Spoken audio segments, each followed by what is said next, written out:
my next speaker, who's right next to me. Okay, so I'm delighted to welcome Hannah McLaughlin, who's a PhD candidate from Princeton University in the USA. And her paper is Echoes of Empire in Soviet Sci-Fi, Valentin Kruchinin's, sorry, I don't even know how to, Aelita?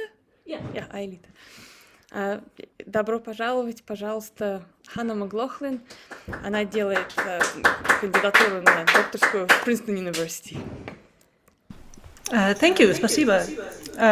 Здравствуйте, hello. My paper will run a little short, hopefully, so we'll stay on time. All right. Can I share my screen? Sorry, forgive me for not taking care of that already. Where do I do that? Usually I have something at the bottom. Why is it not there?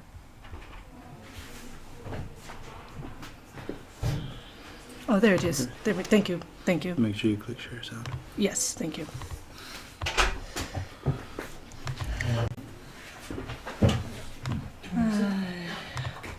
Whoops. First page would be best, wouldn't it? There we go. Can you see that? Can you hear me? Is everything good? Okay, thank you. All right. In the decade following the 1917 revolution, Russian musical culture navigated a vast array of ideas, styles, and sounds. Due to a combination of political instability, civil war, and the increasing influence of mass culture and urbanization, the musical intelligentsia of the fledgling socialist nation found themselves in a state of severe identity crisis. What exactly should post-revolutionary music sound like? Debates surrounding this question thrived in both administrative committees as well as the press, and the discourse, though sometimes heated and often contradictory, was still relatively free from the state's censoring interference. Whether by their own choice or perhaps by the state's urging, throngs of proletariat listeners, now exalted to the highest priority for musical projects, were exposed to a wide menu of musical styles, from the greatest hits of the classical canon to folk and pseudo-folk songs, to pop and dance imports, even to avant-garde experiments.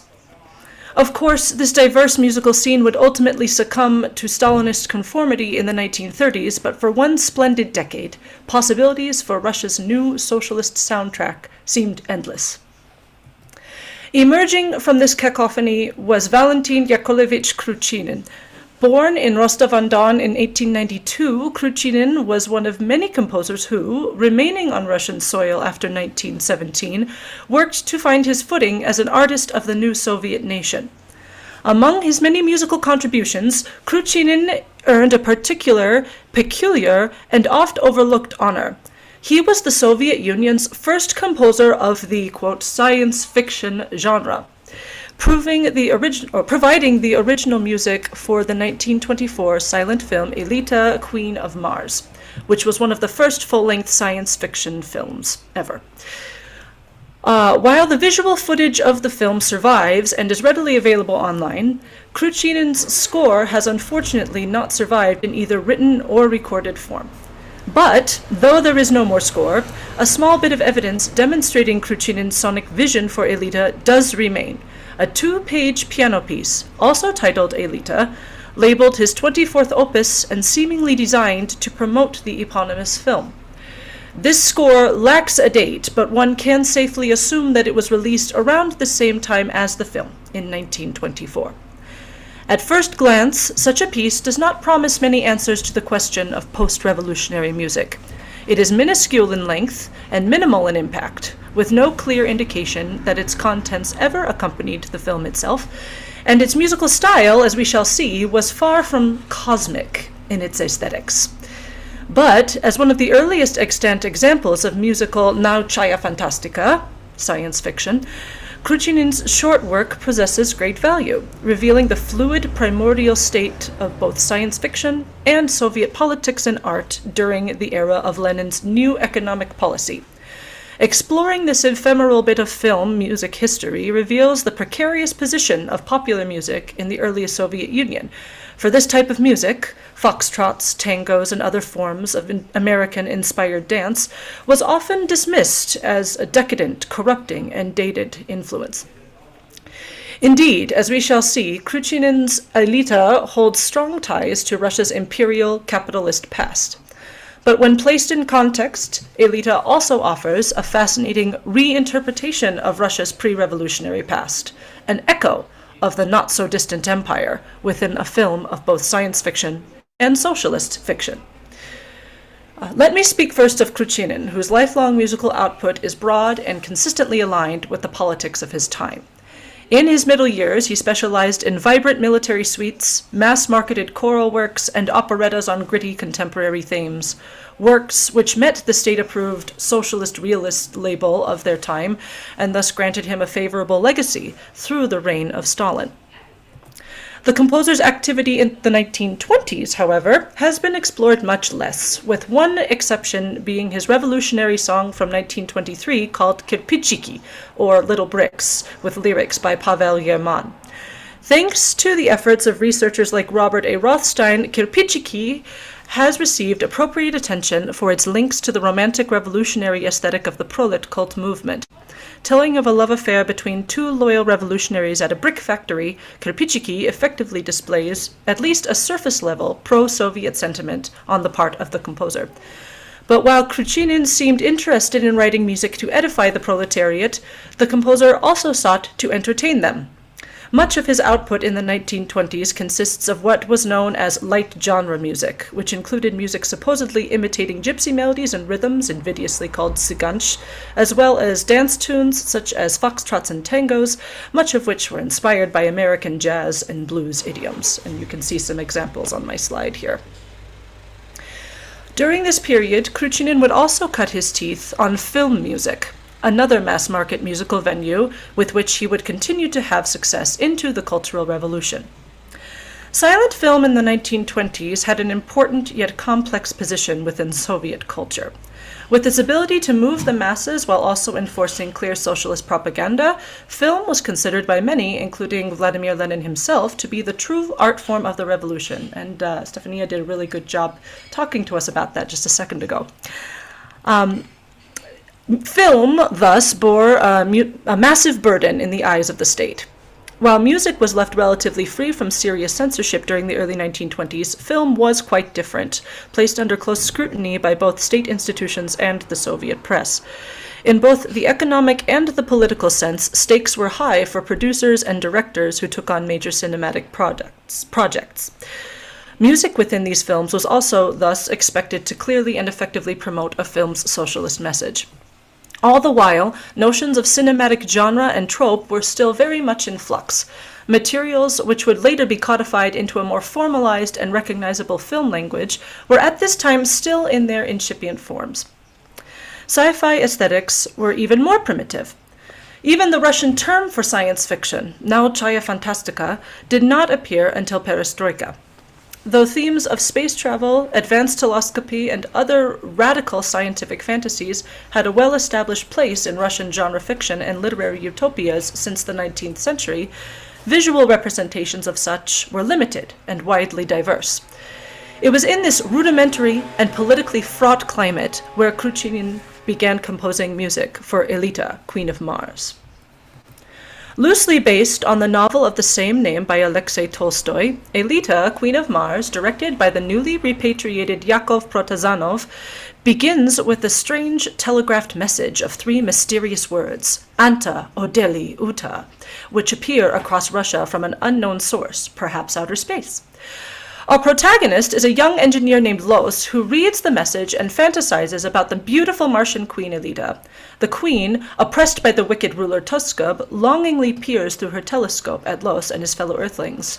Los, meanwhile, enlists the help of his fellow despondent colleague Spiritnov to secretly construct a spaceship to reach Mars. Los's wife, Natasha, is tempted by the nefarious Ehrlich, who lures her into his world of secret parties and black market sugar. Believing his wife to be unfaithful, Los shoots her, then escapes to Mars in his rocket. Though Tuskub orders Los's execution, Aelita intervenes, taking command of the dormant masses to stage a revolution mirroring that of 1917. In a sudden twist, Aelita co-opts the insurgency and proclaims her supremacy over the proletariat rebels. As one character iterates, "It's not for the masters to create revolutions." As Los kills the traitorous queen, he awakens to find that it was all a dream. The bullet did not hit his wife at all. The spaceship was never constructed, and he never left Earth. The mysterious message, Anta Odeli Uta, turns out to be nothing more than the advertising stunt for a tire company. Feeling a new sense of dedication to the revolutionary cause, Los burns his spaceship plans, vowing to quit his daydreaming. Indeed, though much of the film takes place on Mars, it ultimately imparts a firm, down-to-earth revolutionary message. Abandon fantasy and commit yourself to building the socialist nation here and now. Aelita was quite popular upon its release, at least as far as seats goes, likely due to the previous success of Alexei Tolstoy's novel. It is a masterful showcase of the Russian constructivist aesthetic in both its Martian sets, designed by Viktor Simov, and its costumes, designed by the Moscow Art Theater designers Isaac Rabinovich and Alexander Exter. Constructivism, which had its roots with the artists Vladimir Tatlin and Alexander Rodchenko, had been co-opted for service to the socialist cause by the leftist intelligentsia after the revolution, and its presence in Aelita demonstrates a fascinating instance, one of many, in which modernist aesthetics were presented to a mass audience in a very deliberate attempt to promote cultural reinvention. Aelita's imagery and subject matter would go on to inspire other films, including Fritz Lang's famous expressionist sci-fi dystopia Metropolis. In recent years, Aelita has received considerable attention for its role in welcoming Russia's golden age of science fiction, as well as its distinct social commentary. Not distant at all. Aelita, Queen of Mars, imparts a cynical view of Lenin's New Economic Policy, or NEP. Set in Moscow of 1922, 2 years before the film's release, Aelita's Russia is still steeped in the throes of war and faces both economic and humanitarian crisis. In 1921, Lenin had responded to the crises by backing away from pure socialism and allowing limited capitalist ventures in an attempt to repair Russia's shattered economy. This policy would remain in effect until the state-organized industrialization and collectivization enacted by Stalin in 1928, and it would profoundly impact both the consumption habits and the ideological content of late 1920s Soviet musical culture. Though Bolshevik pundits insisted that Lenin's dalliance with the free market would only be temporary, many leftists strongly disapproved of the policy, arguing that it undermined revolutionary progress. Protazanov seemed to share this negative view, as his film directly attacks the enterprising petit bourgeois businessmen who took advantage of Lenin's relaxed economic strictures. These figures, known collectively as Nepmen or Nepmany, were often painted as underhanded villains in Bolshevik propaganda. In Aelita, Queen of Mars, the Nepman caricature is embodied in Ehrlich, who acts as both antagonist and foil to Los and his loyal socialist colleagues. Early in the film, Ehrlich and his friends wax nostalgic about the order and luxury of the bygone imperial era. Their desire to relive the glory days eventually rubs off on Los's friend and confidant Spiridnov, who decides to leave Russia and find happiness in the West. In a letter to Los, Spiridnov laments that, quote, "the ways and habits of the past proved stronger than me," end quote. Tempting as such an escape may be, the film ultimately argues that living in the past comes at a great cost to the proletariat of the present.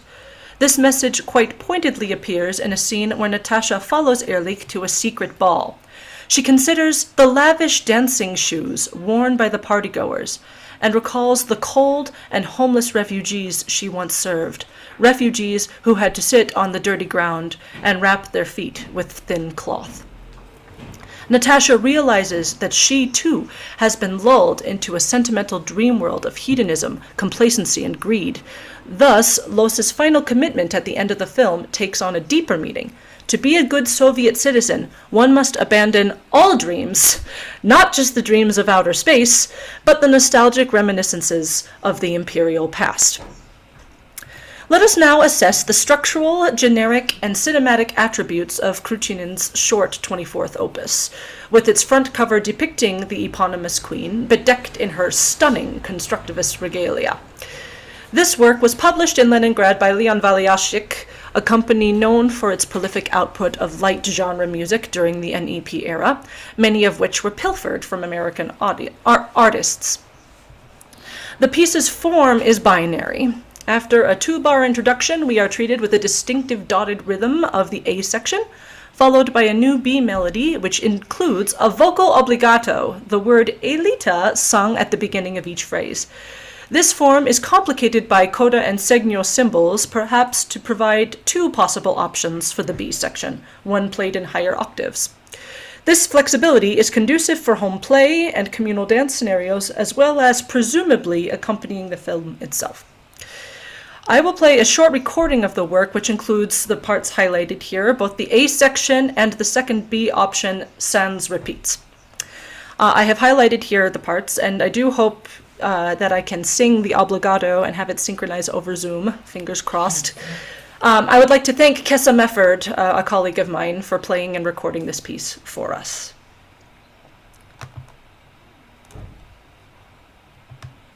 Play, please.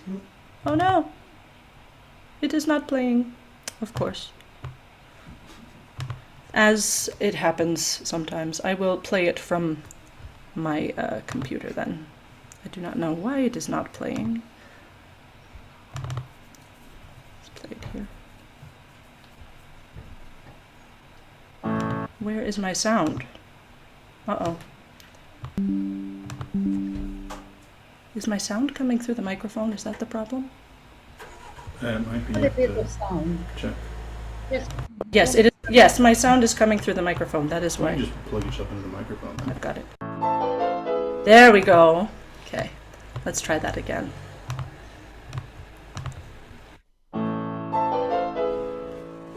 Can we hear that?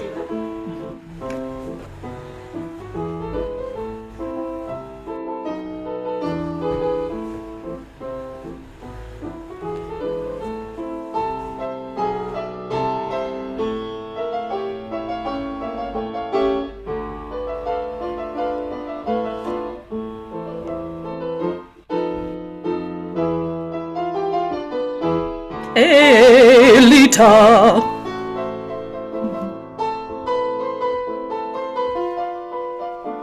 Aelita.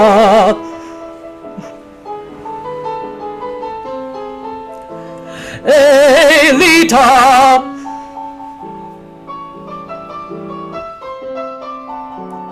Aelita.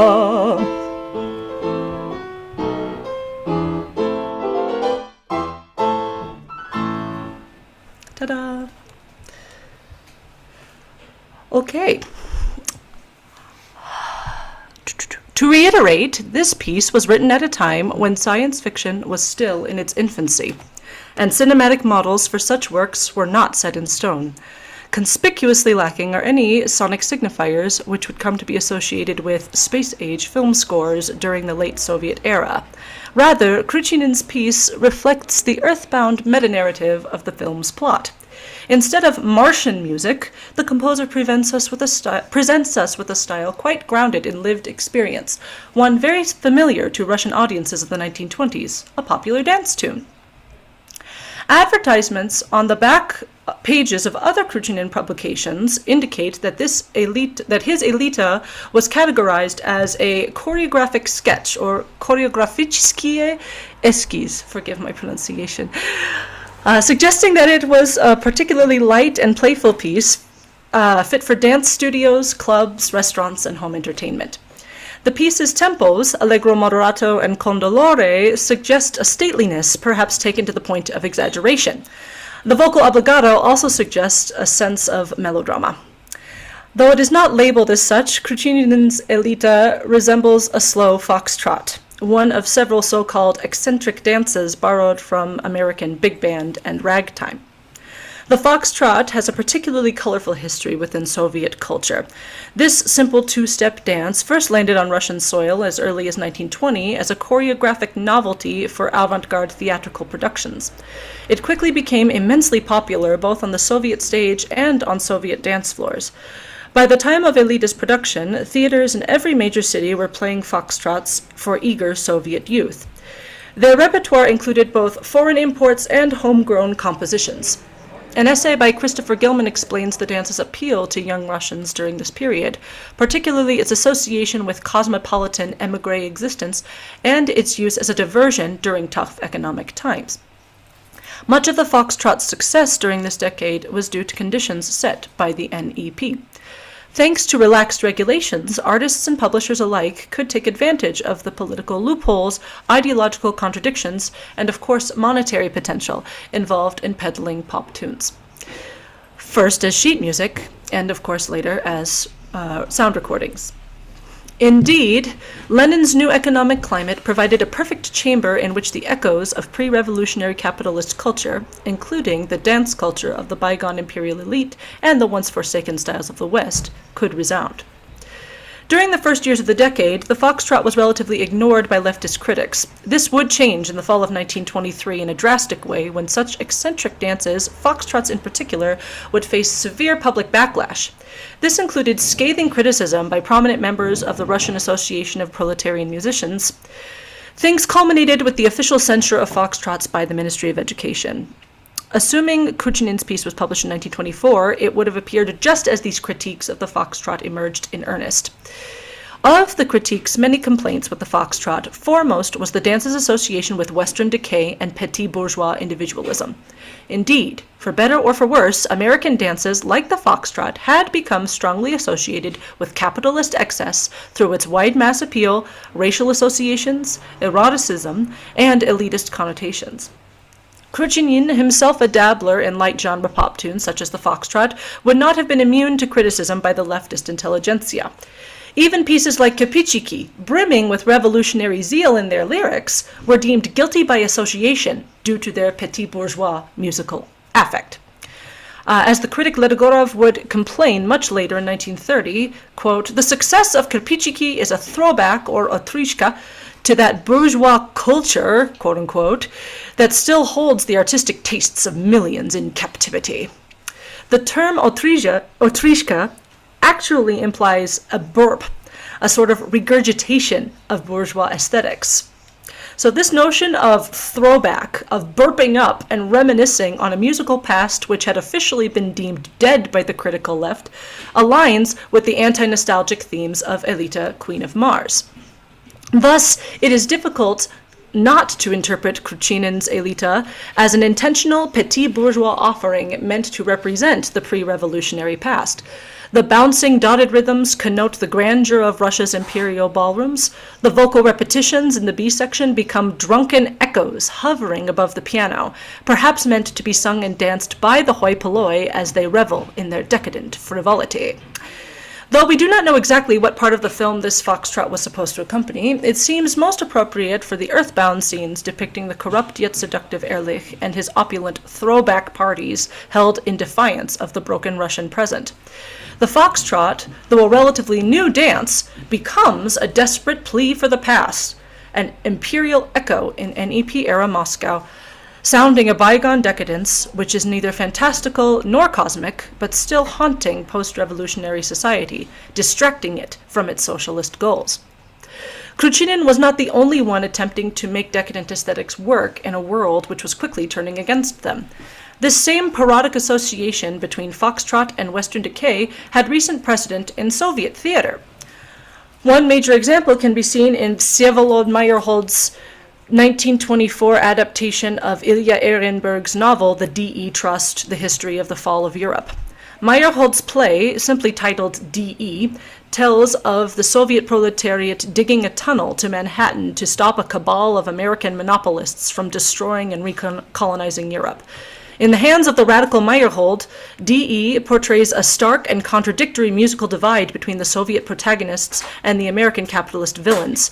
While the Russians marched to what Izvestia called pale and unconvincing harmonicas, the American monopolists danced to 8 heady tunes performed by the infamous jazz band of Valentin Kruchinin. As S. Frederick Starr explains, quote, in contrast to the dull naturalism of the Soviet heroes, the despised capitalists were dressed in elegant tuxedos and stepped out in racy cabarets with beautiful women, sexy dancing girls in heavy makeup, hoofed it up to Dancing Honeymoon, Dardanella, Rose of the Rio Grande, Japanese Sandman, and other pop jazz hits. The Red Army may have won the war on stage, but Parnach's jazz band clearly won the audience. End quote. As they so often do to this day, it was the villains who got the fun music in Meyerhold's theatrical review. Should anyone question the legitimacy of the foxtrot in Soviet theater, it thus seemed safest to present the dance as a parodic demonstration for what a good comrade ought not to do. Such is the case, though in much smaller scope, with Kruchinin's Aelita foxtrot, which most likely appeared within a year after D.E.'s premiere. Kruchinin's humble divertissement lacks the bombast for which Meyerhold became infamous. Furthermore, because Kruchinin's full film score has been lost, the Aelita foxtrot lacks a verifiable plot-based foil with which to be compared. We know nothing of what soundtracked the Martian palace scenes, nor the scenes depicting Soviet industry and revolt. It would also be irresponsible to align Kruchinin's aesthetic goals with the highly idiosyncratic ideologies of the ambitious provocateur Meyerhold. Kruchinin may have been hoping to simply give his audiences what they wanted, pleasant-sounding music, while also earning a few rubles in a tough NEP market. Notwithstanding all of these caveats, Kruchinin's foxtrot still suggests a similar musical impulse as in the jazz of Meyerhold's theater, to have one's revolutionary cake and eat it, while dancing to the hip sounds of American music. The film Aelita as a whole seems a similar attempt to accommodate the individualist profane with the socialist sacred. Audiences were thus greeted with both Mars's constructivist architecture and costumes, clean, sophisticated, and above all, aristocratic, with the gritty and uniform realism of terrestrial proletarian life, two styles so harshly juxtaposed they beg to be directly compared. Such attempts to merge decadent aesthetics within a socialist film did not go unnoticed by critics. Indeed, though the film was demonstrably well attended to the point where even the director himself could not attend the film's premiere due to the lack of available tickets, most commentators in Soviet newspapers lambasted the film as a concession to the Western capitalist market. In the words of Vladimir Erofeyev for Kino Gazeta, the film was filled with Philistine dreams about bourgeois Mars, which were not appropriate for audiences living on Soviet Earth. To these critics, the emphatic pro-socialist message of the film seemed a pale afterthought when competing with the grand and obviously very expensive spectacle of the Martian world. The Red Army may win the war on the screen, but the glittering Aelita, with her expansive halls, opulent gowns, and show-stopping headwear, won the audience. Thus, both the constructivism of the Aelita film and the Westernism of the Aelita foxtrot fell victim to the same top-down reactionary revolutionary politics. And this opposition signaled the beginning of the end for the playful and diverse artistic climate that had existed since the revolution. Russia's golden age of science fiction would eventually blossom in the years following, and foxtrots would even undergo institutional rehabilitation during Stalin's reign. But when forced through the homogenizing filter of socialist realism, both art forms would be severely limited for several decades to come. In his early career, Kruchinin exploited what little artistic freedom was available during the era of the NEP, painting a distinct sonic picture of what true revolutionary music should be by revealing what it perhaps shouldn't be. Though written for a sci-fi film, Kruchinin's Foxtrot is, at the end of the day, not a sci-fi work at all, neither in the cinematic nor the aesthetic sense. But it nevertheless had the power, as in speculative fiction, to simultaneously look backward and forward, keeping vestiges of bygone aesthetics alive, while also anticipating socialism's future. Viewed alongside its companion film, this piece reflects a fascinating point of convergence between two other worlds, the decadent bygone world of eccentric dance, and the out-of-this-world high modernism of the Martians. Both worlds claimed political neutrality, yet in Aelita they threaten the dream of Soviet unity in communism. Essentially, both worlds are one and the same. Aelita's Mars is, in fact, an allegorical mirror of the real world. Not real at all in and of itself, but a dream through which audiences understand the path forward from revolution. Kruchinin's Foxtrot becomes an important signal for revealing this allegory. A worldly and familiar foxtrot is bestowed the title of the cosmic Martian queen herself, linking her with the thing she truly represents, the virtues and the vices of the bourgeois past.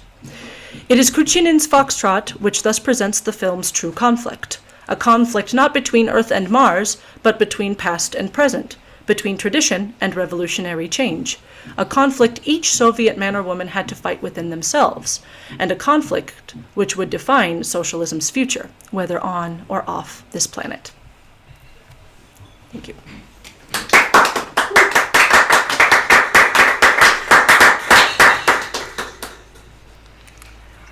Thank you very much. Are there any questions from the floor to start off? I have a question, but I was wondering if there are any others. No? Okay, I'm going to start off with a question. Sure. So my question is, it's a really fascinating topic, and with so I'm looking here because you're sitting Yes, next to me. hi. With the idea of foxtrots in the Soviet Union, we've got really complicated. As you said, they undergo these periods of being good or bad. You've got Utosov and his jazz band having a very, very different kind of foxtrot that comes out of Ukrainian atmospheres and the sort of the music that goes on there. But in Europe as well, at the same time, you also have a backlash against foxtrots, and not just foxtrots, but this kind of bourgeois culture. And of course, if you think in terms of classical music, Ravel, La Valse, and whether that is or isn't, is one of the provocative questions. But that goes much more deeply than even that. Culturally, we what we call the 1920s costume, the flappers. Yeah, it's very, very derogative. So, it's quite tempting to say, okay, in the Soviet Union, it becomes a kind of a very easy symbol to use. But I'm just wondering, how does that symbol fit into the global? Sure. From what I have read, and I will be honest, my understanding of the foxtrot is rudimentary. My understanding is that it hit Russia so fast and so late after it had appeared in Europe that backlash against it in Europe had been already very well established long before any kind of Soviet institution would speak against it. That's at least my understanding of what happened there. So were members of Repim and others looking at that backlash in Europe and modeling their polemics off of those? I'm not convinced. Maybe. But just, again, from my understanding, jazz in America during the 1920s, there was this huge anti-movement happening long before it showed up in earnest in Russia. So I don't know if I'm answering your question. I'm sort of formulating what I do know about in the comparing backlash from one nation to another. My question is whether it might be useful to try and maybe have a think about, for you, what is the difference in the backlash? Because, of course, within any institute, and I don't even know how much power the proletariat musicians would have had at this point anyway. I'm pretty sure quite a low amount of power, judging by what they did in the classical world. Sure. As you said, the people spoke themselves, right? Yes. And we can see that all the way through the Soviet culture, that a lot of times you've got an official command or something, but the people make their own choice, right? Yeah, and during the 1920s they were allowed to do that. Absolutely. Yeah. Well, exactly. So you're dealing in a fascinating time there. I'm just wondering whether you're seeing something very specific in the Soviet backlash to the European backlash, because it's easy to forget that it's actually a global phenomenon, related or not. It's still a global. Yes, there is a paper by Marina, and forgive me, I'm going to really screw up her name here, Alia Krinskaya.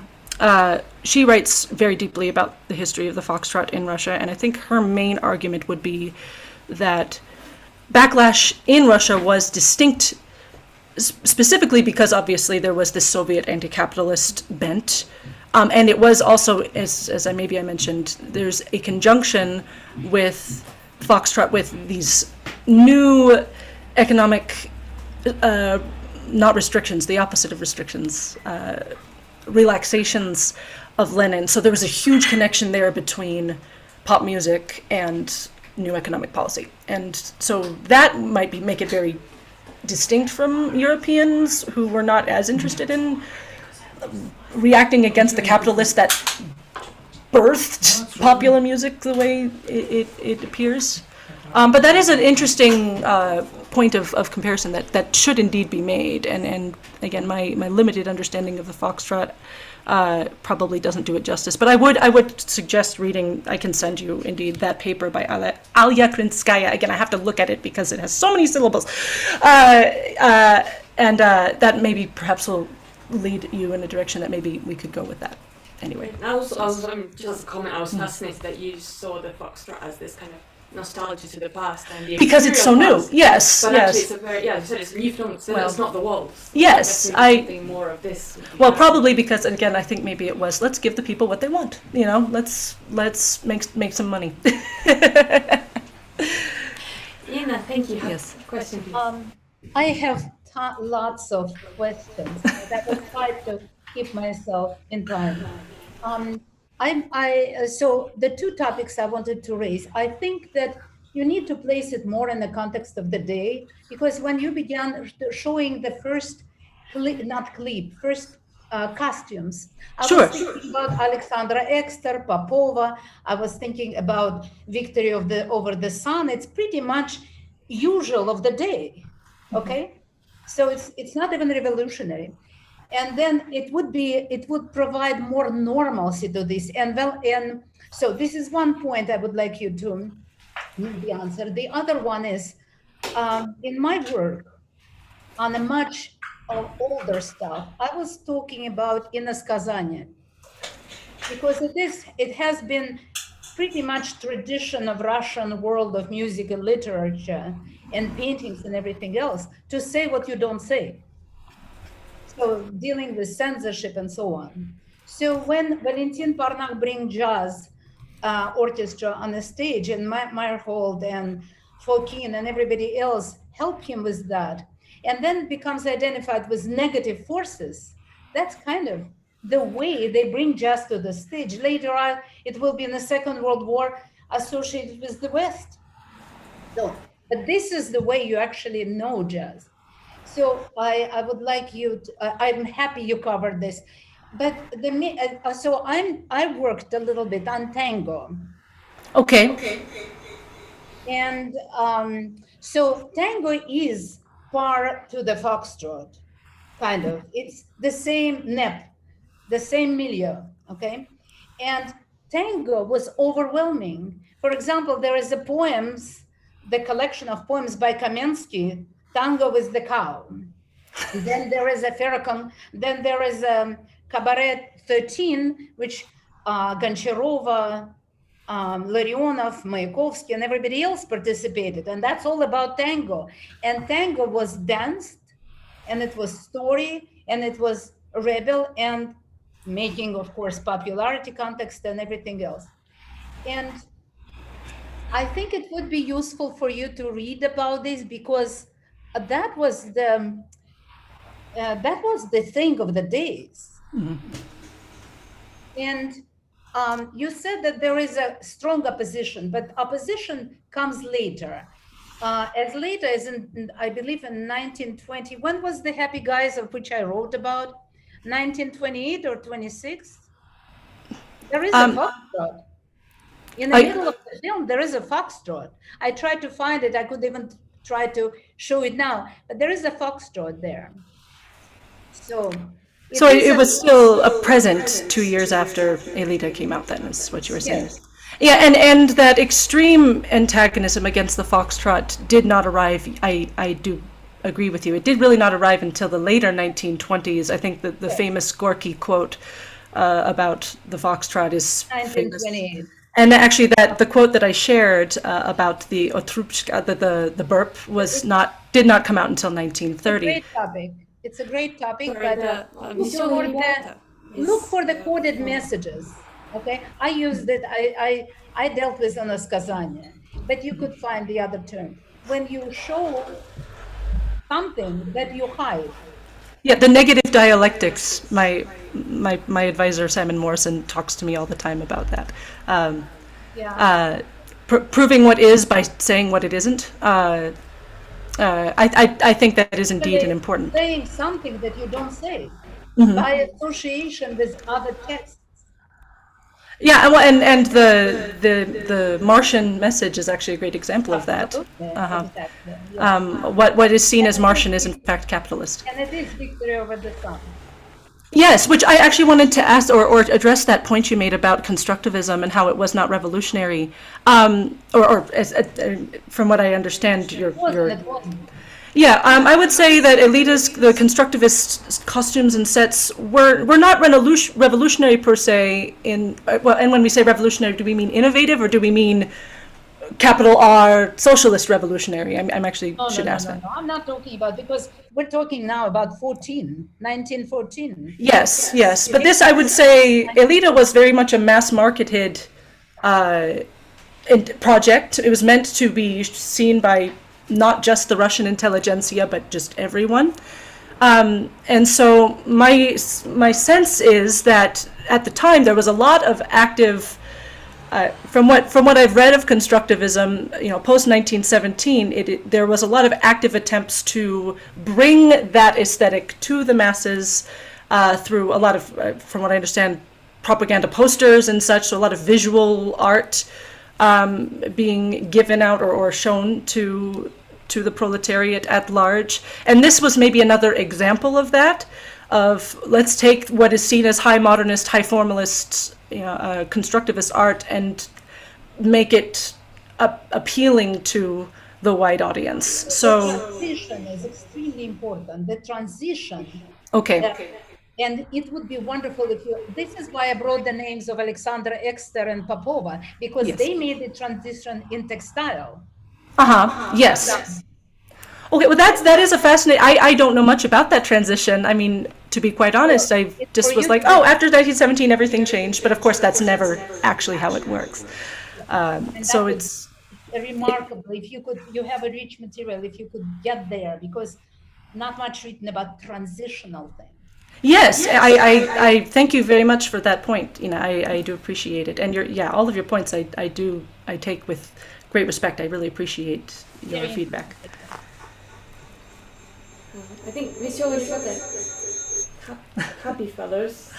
That would be 1934, so that would be after the 32 meeting about socialist realism. Any more questions? No, because I'm just aware of time. Yeah, thank you very much, Hannah, for a really fascinating. Спасибо.